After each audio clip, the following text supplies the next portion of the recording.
The Fly is a 1986 science fiction horror film. It is directed and co-written by David Cronenberg, and it is distributed by 20th Century Fox, and it stars Jeff Goldblum, Gina Davis and John Getz.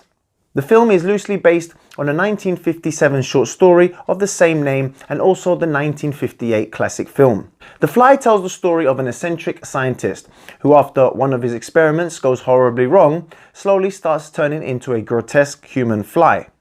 As always guys, hit the subscribe button, hit the like button if you like the video, and hit the bell button please too, so you never miss one of my videos. David Cronenberg's The Fly has always been one of my favorite all-time sci-fi horror films ever since watching it as a young teenager. By this time I had already watched the 1958 version of The Fly with the late Vincent Price, but I could never take that film seriously, especially after the famous comical ending to the film.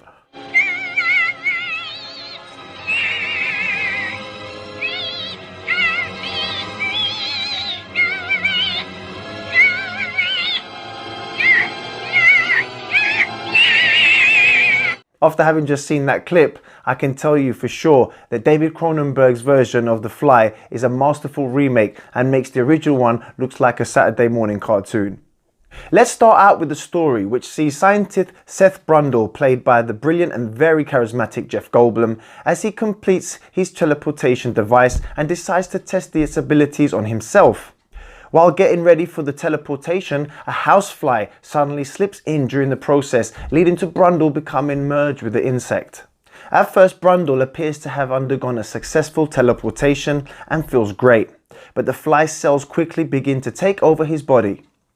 As he becomes increasingly more fly-like, Brundle's girlfriend Gina Davis is then horrified as the person she once loved begins to turn into a monster right before her eyes.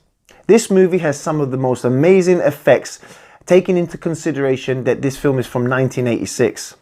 Chris Wallace's standout and very deserving Oscar-winning makeup and effects are just insane in this film, and I really haven't seen anything more impressive than these effects, aside from maybe the equally brilliant practical effects that were used in John Carpenter's classic horror The Thing. Granted that now, compared with today's technology and possibilities, they may seem outdated, but I do believe that the special effects team working on The Fly managed to create something that actually still holds its ground even today. The whole transformation from Jeff Goldblum turning into the Brundle Fly is really insane to watch and has to be seen. And guys, you really do need a strong stomach for this film, and I mean that, both in terms of the special effects and the makeup which was applied to Jeff Goldblum, but also in the way that the character started to behave and the skills he acquired from his transformation. Another thing that makes the film unsettling is Howard Shore, who gives us the brilliant haunting score that suited the film perfectly and does a great job of musically showing us Brundle's descent from man to monster.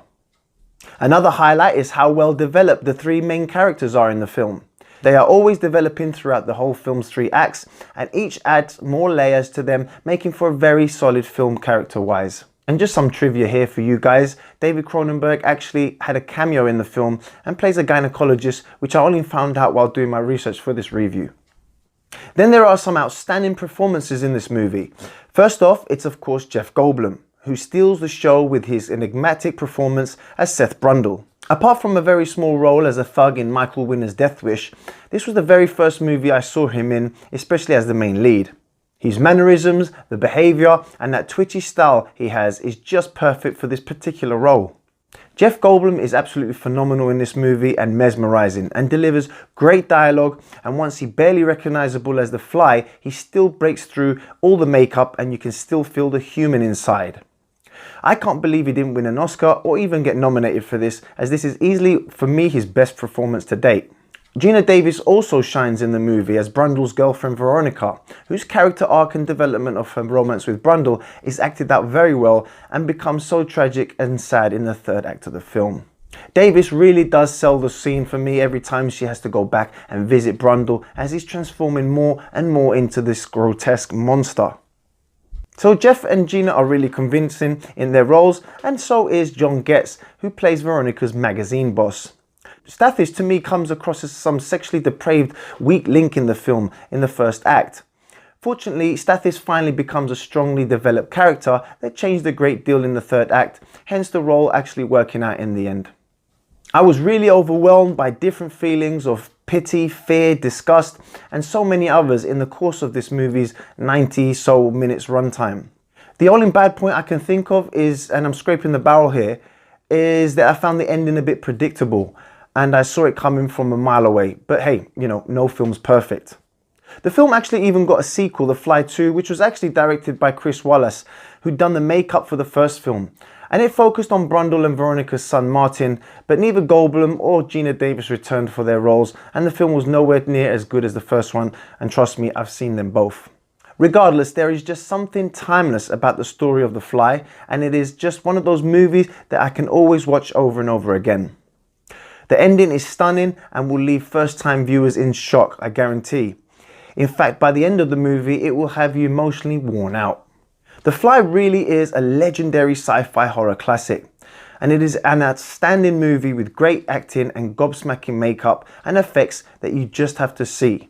And for those of you who are yet to see it, as long as you've got a strong stomach, then I highly recommend this movie, and I promise it will stick with you forever. So guys, thanks again for joining me. I really hope you enjoyed my retro review of The Fly. If you've not seen it, trust me, it's a classic. Go out and watch it. And thanks very much for your time. Please guys, down below, leave your comments of what you think of The Fly. If you've seen it, what's your favorite Jeff Goldblum film? Please don't forget to hit the subscribe button, hit the thumbs up, and also hit the bell button so you get notified every time I post a new video. Guys, you can also follow me on Facebook, Reddit, and Twitter. The links are down below in the description. And I will see you guys on the next Joe Cobra video. Take care of yourselves, and I'll see you soon. Bye-bye.